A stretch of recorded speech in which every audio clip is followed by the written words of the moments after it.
नमस्कार दोस्तों, स्वागत है आपका आज के मुख्य समाचार में, जिसमें सबसे पहली और बड़ी खबर में आपको बताएंगे कि गुड़गांव में 5 आतंकी कर दिए गए हैं ढेर। एलजी मनोज सिन्हा बोले 2 साल में कश्मीर आतंक मुक्त होगा। जी हां दोस्तों, मोदी राज में आतंक मुक्त हो जाएगा कश्मीर, ये बेहद बड़ा ऐलान कर दिया गया है। क्या है पूरी खबर आपको जरूर बताएंगे, लेकिन उससे पहले अगर आपको भी देश की सेना और पीएम मोदी पर पूरा भरोसा है तो वीडियो को लाइक जरूर कीजिए, और अगर चैनल पर नए हैं तो लाल बटन को दबा के चैनल को फ्री में सब्सक्राइब करके घंटी बजाकर कमेंट में लिखिए जय हिंद।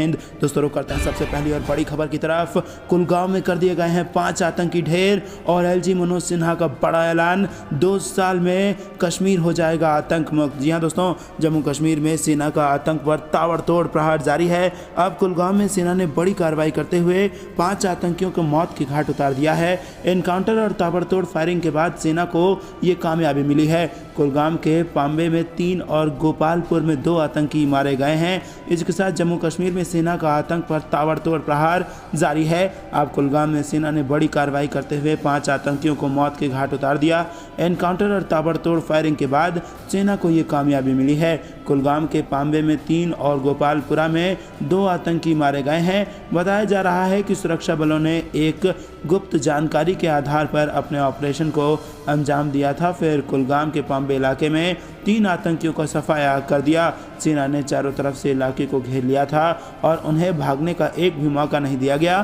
सुरक्षा बलों ने सुरक्षा के लिहाज से पूरे इलाके में आवाजाही पर भी रोक लगा दी और ट्रैफिक को बिल्कुल सीमित कर दिया। इसके अलावा कुलगाम के ही गोपालपुर इलाके में भी आतंकियों संग मुठभेड़ जारी है। वहीं 2 आतंकियों को मौत के घाट उतार दिया गया है। ऐसे में सेना एक साथ 2 जगहों पर एनकाउंटर ऑपरेशन को अंजाम दे रही है। मारे गए आतंकियों के नाम टॉप कमांडर आफाक सिकंदर, शकीर, हैदर और इब्राहिम बताया जा रहा है। जानकारी के लिए बता दें कि पिछले कई दिनों से सुरक्षा बलों द्वारा आतंकियों का सफाया किया जा रहा है। हाल ही में श्रीनगर के हैदरपुरा इलाके में भी सेना और आतंकियों के बीच जोरदार मुठभेड़ हुई थी। उस एनकाउंटर में 2 आतंकी मारे गए थे। इसके अलावा आतंकियों की मदद कर 2 और लोगों को मौत की घाट उतार दिया गया था। पिछले 2 महीने से लगातार घाटी में आतंकियों ने अपने हमले तेज कर दिए हैं। सरकार जरूर कड़े फैसले ले रही है, लेकिन आतंकी भी लोगों के मन में डर पैदा करने का काम कर रहे हैं। कभी बाहरी मजदूरों को निशाना बनाया जा रहा है तो कभी आम नागरिकों को भी गोली का शिकार बनाया जा रहा है। इस वजह से कई सालों बाद फिर घाटी में पलायन का दौर भी देखने को मिल रहा है। अब उन्हीं परिस्थिति के बीच सेना भी आतंक पर अपना प्रहार जारी रख रही है। हर हमले का मुंहतोड़ जवाब दिया जा रहा है और आतंकियों की नापाक साजिश को पूरा होने से रोका जा रहा है। दोस्तों रुकते हैं अगली बड़ी खबर की तरफ। 19 नवंबर को मेड इन इंडिया रक्षा उपकरणों को सशस्त्र सेनाओं को सौंपेंगे पीएम मोदी। जी हां दोस्तों, आत्मनिर्भर भारत से जुड़ी ये बेहद बड़ी खबर आ रही है। प्रधानमंत्री नरेंद्र मोदी रक्षा क्षेत्र में आत्मनिर्भर भारत को बढ़ावा देने के लिए 19 नवंबर को झांसी में स्वदेशी रूप से डिजाइन और विकसित किए गए उपकरणों को सशस्त्र बलों के 3 सेना प्रमुखों को सौंपेंगे। प्रधानमंत्री कार्यालय की ओर से जारी एक बयान में कहा गया है कि प्रधानमंत्री एक कार्यक्रम में हिंदुस्तान एरोनॉटिक्स लिमिटेड यानी कि HAL की ओर से डिजाइन और विकसित की गई लाइट कॉम्बैट हेलीकॉप्टर को, वायुसेना प्रमुख को भारतीय स्टार्टअप द्वारा डिजाइन और विकसित किए गए ड्रोन व UAV को थल सेना अध्यक्ष को और DRDO द्वारा डिजाइन किए गए तथा भारत इलेक्ट्रॉनिक्स लिमिटेड द्वारा नौसेनाओं के जहाज़ों के लिए निर्मित उन्नत इलेक्ट्रॉनिक वारफेयर सूट को नौसेना अध्यक्ष को सौंपेंगे। पीएमओ ने कहा कि LCH में प्रभावी लड़ाकू भूमिकाओं के लिए उन्नत तकनीकों और रणनीतिक सुविधाओं को शामिल किया गया है, जबकि भारतीय सशस्त्र बलों द्वारा भारतीय UAV की तैनाती भी भारतीय ड्रोन उद्योग इकोसिस्टम की बढ़ती परिपक्वता का प्रमाण है। पीएमओ ने कहा कि मोदी 19 नवंबर को उत्तर प्रदेश में झांसी की अपनी यात्रा के दौरान शाम को लगभग 5:15 पर राष्ट्र रक्षा समर्पण पर्व में रक्षा क्षेत्र की कई पहलों का शुभारंभ करेंगे और राष्ट्र को समर्पित करेंगे। ये कार्यक्रम झांसी में 17 से 19 नवंबर तक आज़ादी का अमृत महोत्सव समारोह के हिस्से के रूप में आयोजित किया जा रहा है। इस दौरान प्रधानमंत्री उत्तर प्रदेश रक्षा औद्योगिक गलियारे के झांसी खंड में 400 करोड़ रुपए की परियोजना का शिलान्यास भी करेंगे। साथ ही एनसीसी के पूर्व छात्रों को एनसीसी के साथ फिर से जोड़ने में सक्षम बनाने के लिए एक औपचारिक मंच प्रदान करने के उद्देश्य से प्रधानमंत्री एनसीसी पूर्व छात्र संघ की शुरुआत भी करेंगे। पीएमओ ने कहा कि ये संघ एनसीसी के उद्देश्यों को आगे बढ़ाएगा और राष्ट्र निर्माण में सहायता करेगा। ये संघ प्रधानमंत्री को एक पूर्व एसोसिएशन के पहले सदस्य के रूप में नामांकित करेगा। प्रधानमंत्री नरेंद्र मोदी एनसीसी की तीनों इकाइयों के लिए सिमुलेशन प्रशिक्षण सुविधाओं को बढ़ाने के उद्देश्य से एनसीसी कैडेट के लिए सिमुलेशन प्रशिक्षण के राष्ट्रीय कार्यक्रम का आरंभ करेंगे। प्रधानमंत्री राष्ट्रीय समर स्मारक में संवर्धित वास्तविकता संचालित इलेक्ट्रॉनिक कियोस्क राष्ट्र को समर्पित करने जा रहे हैं। तो दोस्तों, यहाँ पर आत्मनिर्भर भारत के तहत कुछ बेहद जरूरी और बड़े कदम भारत की सरकार द्वारा उठाए जा रहे हैं। रुक करते हैं अगली बड़ी खबर की तरफ। अयोध्या से बनेगा चुनावी माहौल, रामनगरी के मॉडल के तौर पर पेश करेगी भाजपा। जी हां दोस्तों, योगी आदित्यनाथ सरकार अगले साल फरवरी मार्च में उत्तर प्रदेश में होने वाले विधानसभा चुनावों की तैयारी में जुट गई है। भारतीय जनता पार्टी की प्राथमिकताओं की सूची में अयोध्या सबसे ऊपर होगी। दिसंबर में मुख्यमंत्री आदित्यनाथ कुछ परियोजनाओं को समर्पित करते हुए इस शहर में लंबित परियोजनाओं की आधारशिला रख सकते हैं। अयोध्या प्रशासन के अनुसार रानी हियो हुआंग ओके मेमोरियल पार्क और राम कथा पार्क में एक डिजिटल संग्रहालय लगभग पूरा हो गया है। अयोध्या का रेलवे स्टेशन भी पूरी तरह से मेकओवर के दौरे से गुजर रहा है और केंद्र सरकार ने प्रधानमंत्री ग्रामीण सड़क योजना के तहत अयोध्या में 27 सड़क परियोजनाओं को मंजूरी दी है। 197 किलोमीटर की कुल लंबाई वाली सड़कों के लिए नरेंद्र मोदी सरकार ने 132.78 करोड़ मंजूर किए हैं। योगी आदित्यनाथ द्वारा परियोजना की आधारशिला रखने के बाद अगले महीने इन सड़कों पर निर्माण कार्य शुरू हो जाएगा। अयोध्या विकास प्राधिकरण भी अगले महीने के अंत तक इस शहर के लिए एक मास्टर प्लान को अंतिम रूप देने की संभावना है। अयोध्या निर्वाचन क्षेत्र के भाजपा विधायक वेद प्रकाश गुप्ता ने कहा कि मुख्यमंत्री के अगले महीने कुछ परियोजनाओं जो पूरी हो चुकी हैं उसका उद्घाटन करने के लिए अयोध्या जाने की संभावना है। वो कुछ परियोजनाओं की आधारशिला भी रखेंगे। तो दोस्तों, ये बेहद बड़ी खबर उत्तर प्रदेश के चुनाव से जुड़ी आ रही है। अयोध्या से बनेगा चुनावी माहौल और राम नगरी को मॉडल के तौर पर पेश करेगी भारतीय जनता पार्टी। दोस्तों, आपको क्या कुछ लगता है उत्तर प्रदेश में किसकी बनेगी सरकार?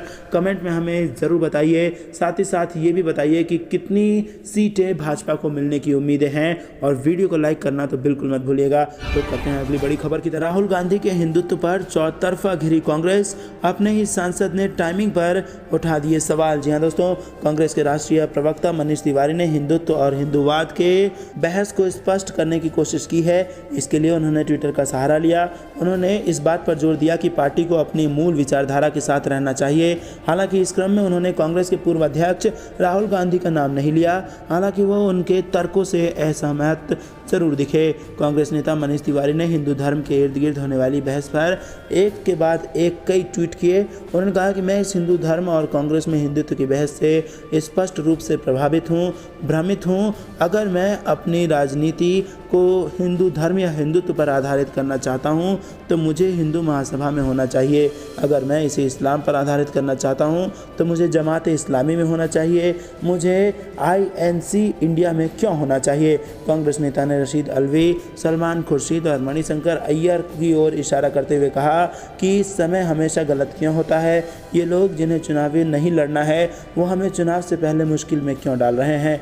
उन्होंने कहा कि राहुल गांधी को लंदन में बैठकर भी बहस क्यों छेड़नी पड़ी? उसने भाजपा को एक थाली दी। TMC और SP जैसे अन्य दलों को देखें, वो इससे दूर रहते हैं। तो दोस्तों, राहुल गांधी के हिंदुत्व पर घिर गई है खुद कांग्रेस और अपने ही नेता उठाने लगे हैं कांग्रेस पर सवाल। दोस्तों, आपको क्या कुछ लगता है? क्या यह हिंदुत्व बनावटी हिंदुत्व है जिसके रास्ते पर कांग्रेस पार्टी चल रही है? हाँ या ना में ज़रूर बताइए। वीडियो को लाइक नहीं किया है तो ज़रूर कीजिए। रुक करते हैं अगली बड़ी खबर की तरफ।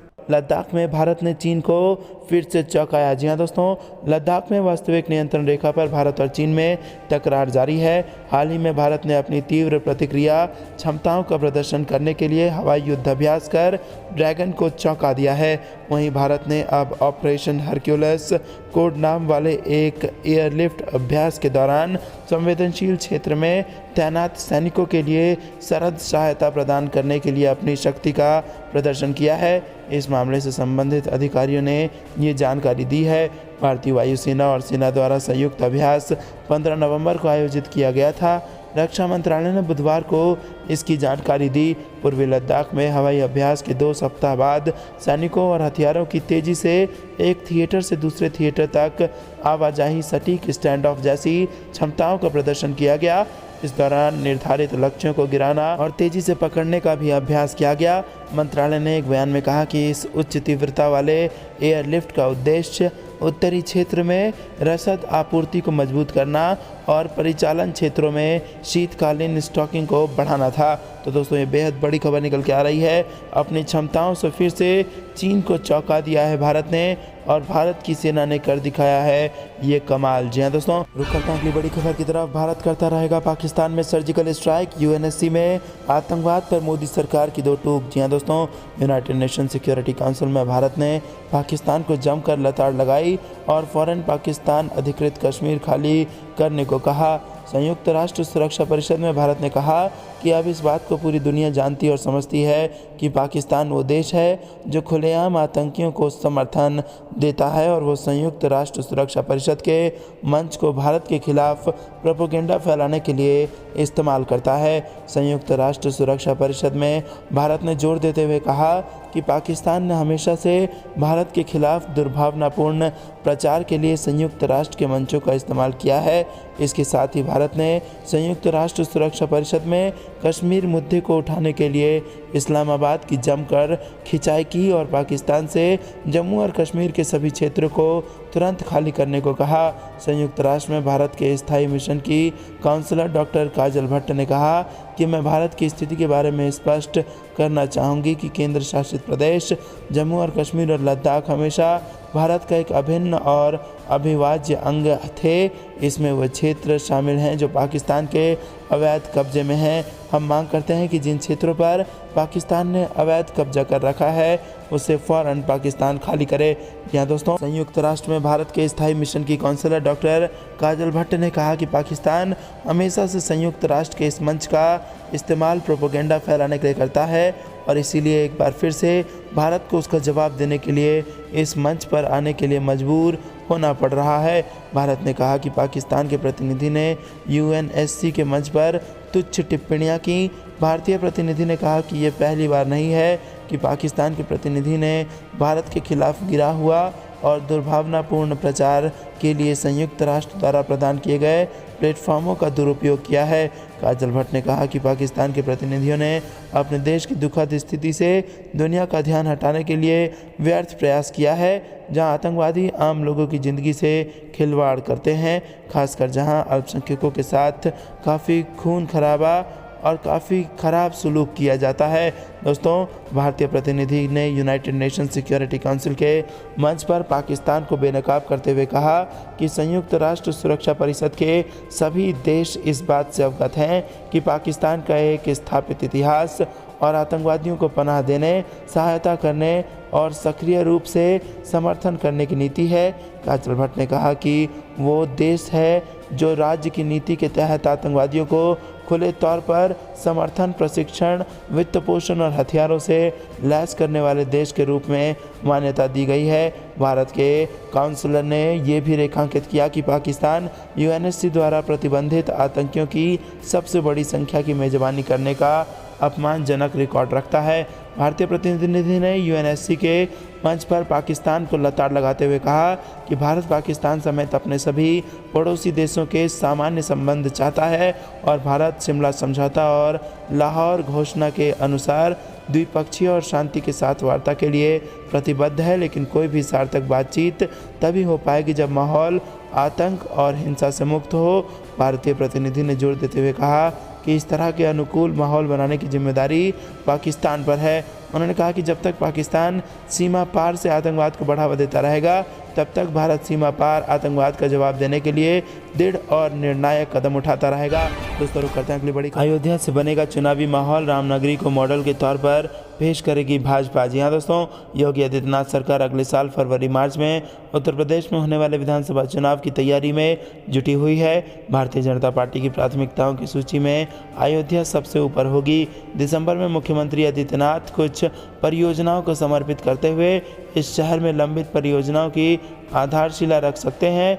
अयोध्या प्रशासन के अनुसार रानी Yu Hwang Ok memorial park और रामकथा पार्क में एक डिजिटल संग्रहालय लगभग पूरा हो गया है। अयोध्या का रेलवे स्टेशन भी पूरी तरह से मेकओवर के दौर से गुजर रहा है। केंद्र सरकार ने प्रधानमंत्री ग्रामीण सड़क योजना के तहत अयोध्या में 27 सड़क परियोजनाओं को मंजूरी दी है। 197 किलोमीटर की कुल लंबाई वाली सड़कों के लिए नरेंद्र मोदी सरकार ने 132.78 करोड़ रुपए मंजूर किए हैं। योगी आदित्यनाथ द्वारा परियोजना की आधारशिला रखने के बाद अगले महीने इन सड़कों पर निर्माण कार्य शुरू हो जाएगा। अयोध्या विकास प्राधिकरण भी अगले महीने के अंत तक इस शहर के लिए एक मास्टर प्लान को अंतिम रूप देने की संभावना है। अयोध्या निर्वाचन क्षेत्र के भाजपा विधायक वेद प्रकाश गुप्ता ने कहा कि मुख्यमंत्री के अगले महीने कुछ परियोजनाएं जो पूरी हो चुकी हैं का उद्घाटन करने के लिए अयोध्या जाने की संभावना है। वो कुछ परियोजनाओं की आधारशिला भी रखेंगे। तो दोस्तों आपको बता दें कि अयोध्या पूरे कोविड-19 महामारी के दौरान यूपी सरकार की प्राथमिकता सूची में शीर्ष पर रहा है। मार्च 2017 में सत्ता में आने के बाद से राज्य में भाजपा सरकार के पहले दिन से ही अयोध्या आदित्यनाथ की सरकार का केंद्र बिंदु बना है। आदित्यनाथ मुख्यमंत्री बनने के बाद से नियमित रूप से इस शहर में आते रहते हैं। आपको बता दें कि अब फेसबुक ने भी खोल दी है पाकिस्तान की पोल। कहा तालिबान की मदद कर रहे थे पाकिस्तानी हैकर्स। जी हाँ दोस्तों, अफगानिस्तान पर तालिबान के कब्जे के दौरान पाकिस्तान लगातार आतंकवादी संगठन की मदद करता रहा और इस बात की पोल अब सोशल मीडिया वेबसाइट फेसबुक ने भी खोल दी है। कंपनी के एक अधिकारी ने न्यूज़ एजेंसी के साथ एक इंटरव्यू में कहा कि पाकिस्तान के हैकर्स ने तालिबान के काबुल पर अधिग्रहण के दौरान अफगानिस्तान में लोगों को टारगेट करने के लिए फेसबुक का इस्तेमाल किया। इससे ये बात स्पष्ट होती है कि पाकिस्तानी हैकर्स का मकसद तालिबान के खिलाफ उठ रहे आवाज़ों को दबाना था। फेसबुक ने कहा कि सुरक्षा उद्योग में साइड कॉपी के नाम से जाना जाने वाला समूह मैलवेयर की मेजबानी करने वाली वेबसाइटों के लिंक साझा करता है। ये लोगों के उपकरणों का सर्वेक्षण कर सकता है। हैकर्स के निशाने पर काबुल में सरकार, सेना और कानून प्रवर्तन से जुड़े लोग शामिल थे। फेसबुक ने कहा कि उसने अगस्त में ही साइड कॉपी को अपने प्लेटफॉर्म से हटा दिया। सोशल मीडिया कंपनी जिसने हाल ही में अपना नाम बदलकर मेटा कर लिया है, उसने कहा कि हैकर्स के समूह ने इसके लिए महिलाओं के नाम पर अकाउंट बनाए, रोमांटिक लालच दी, यूजर से काल्पनिक बातें की। इसने वैध वेबसाइटों से भी समझौता किया ताकि लोगों के फेसबुक क्रेडेंशियल के साथ हेरा फेरी की जा सके। फेसबुक के साइबर जासूसी जांच के प्रमुख माइक डिविलियांस्की ने कहा कि हैकर्स का मकसद के बारे में अनुमान लगाना हमारे लिए हमेशा मुश्किल होता है। हम ठीक से नहीं जानते कि किससे समझौता किया गया था या उसका अंतिम परिणाम क्या था। दोस्तों फेसबुक ने किया है बड़ा खुलासा, पाकिस्तान कर रहा है बदमाशी और तालिबान की मदद कर रहे थे पाकिस्तानी हैकर्स। ये बड़ी पोल खुली है पाकिस्तान की। दोस्तों रुक करते हैं अगली बड़ी खबर की तरफ, लेकिन उससे पहले अगर आपको भी ऐसा लगता है कि मोदी राज में पाकिस्तान को उसको सबक सिखाया जाएगा तो वीडियो को लाइक जरूर कीजिएगा। दोस्तों रुक करते हैं अगली बड़ी खबर की तरफ। दाने दाने को मोहताज हुआ अफगानिस्तान, 2 करोड़ से ज़्यादा लोग झेल रहे हैं भुखमरी। जी हाँ दोस्तों, अफगानिस्तान में रहने वाले लोगों के लिए चुनौतियाँ खत्म होने का नाम नहीं ले रही हैं। एक रिपोर्ट में दावा किया गया है कि 2 करोड़ से ज़्यादा लोग इस देश में भुखमरी झेल रहे हैं। अफगानिस्तान में पहले से ही सूखे और थमी हुई अर्थव्यवस्था ने यहाँ लोगों को परेशान कर रखा है और अब ये रिपोर्ट अपने आप में बेहद चौंकाने वाली है। द वर्ल्ड फूड प्रोग्राम की हालिया रिपोर्ट में कहा गया है कि सूखे और ख़राब अर्थव्यवस्था की मार अफ़गानी परिवारों पर बुरी तरह से पड़ी है। टोलो न्यूज़ ने वर्ल्ड फूड प्रोग्राम के इस रिपोर्ट के हवाले से कहा कि यहाँ कम से कम 2 करोड़ 40 लाख लोग भुखमरी के कागार पर पहुँच गए हैं। अफ़गानिस्तान में WAFP के प्रवक्ता वहीदुल्ला अमानी ने कहा कि WAFP इन सभी लोगों तक भोजन पहुंचाने की कोशिश कर रही है, जिसका असर साल 2022 में नज़र आने की उम्मीद है। लेकिन दोस्तों अभी आपको बता दें कि जब से तालिबान के कब्ज़े में आया है अफ़गानिस्तान के नागरिकों की ज़िंदगी बद से बदतर हो गई है और अब भूखमरी के चपेट में आ गए हैं करोड़ लोग। और इसके लिए सीधा जिम्मेदार दोस्तों तालिबान के साथ साथ पाकिस्तान भी है, जिन दोनों ने मिलकर अफ़गानिस्तान की ये हालत कर दी है। दोस्तों आपको क्या कुछ लगता है कमेंट में ज़रूर बताइए। और अगर आपको भी ऐसा लगता है कि पाकिस्तान ने ही ये सब कुछ किया है तो दोस्तों वीडियो को लाइक करना मत भूलिएगा। बेहद बड़ी खबर निकल के आ रही है अफ़गानिस्तान को लेकर, जहां पर लोग भूखमरी से इस वक्त मर रहे हैं और अमेरिका भी लगातार इन स्थितियों पर नज़र बनाए हुए है। भारत ने भी इन स्थितियों पर नज़र नज़र बना रखा है।